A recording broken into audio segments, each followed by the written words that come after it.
ជួយចំពោះព្រះពុទ្ធសាសនា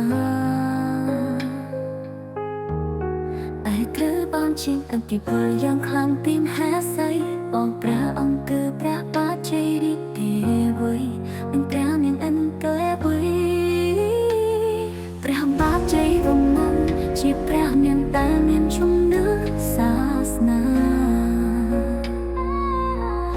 និងមានស្មារតីរឹងមាំមានឥទ្ធិពលយ៉ាងសំខាន់លើព្រះបាជ័យវង្សមុននិងក្នុងរជ្ជកាលរបស់ព្រះអង្គបន្ទាប់ពីការសាងទីវង្គំគាត់បានរៀបការជាមួយអន្តរទេវីតែដើរតួយ៉ាងសំខាន់ក្នុងការបង្កើតជំនឿនិងការគ្រប់គ្រងរបស់គាត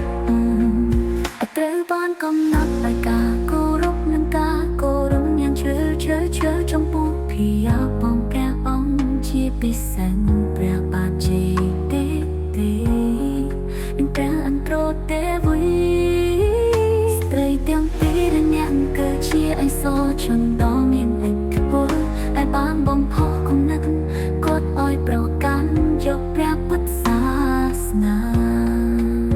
និងលះបង់ជីវិត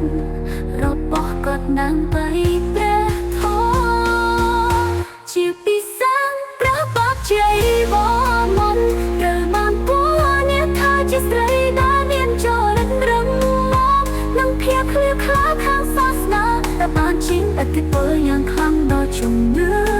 នៅរបស់ព្រះបាជ័យវង្សម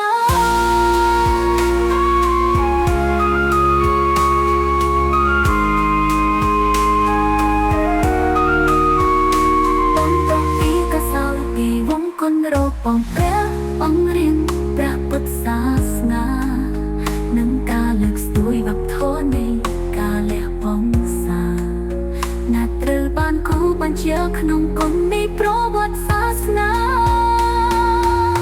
សរុបមកគឺជាការគោរពនិងអបអរដែលជ្រាលជ្រៅមួយអធរិយរបស់ទ្រង់មានតួនាទីយ៉ាងសំខាន់ក្នុងការបង្កើតជំនឿនិងការគ្រប់គ្រងរបស់ព្រះអង្គយោងតាមព្រះតានិខាហរិយោបកតគឺជាឧបករណ៍ក្នុងការអក្សរព្រះពុទ្ធសាសនានិងការលះបង់របស់គាត់ចំពោះព្រះធម៌